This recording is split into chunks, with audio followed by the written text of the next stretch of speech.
Welcome to Kenton Teaches. Enjoy the video. In this video, I will show you how to set a default font in Word.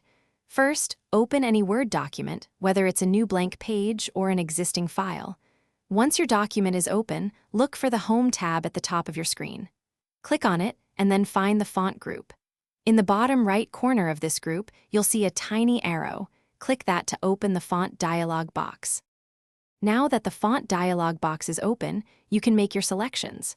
Browse through the font list and pick the style you prefer, like Calibri or Arial.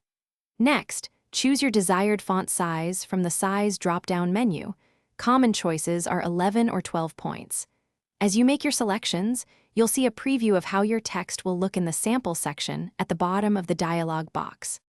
Once you're happy with your font and size choices, it's time to make them the default. Look for the Set as Default button, usually located at the bottom left of the font dialog box. Clicking this will bring up a crucial option. You can choose to apply these settings to this document only or to all new documents based on the normal template.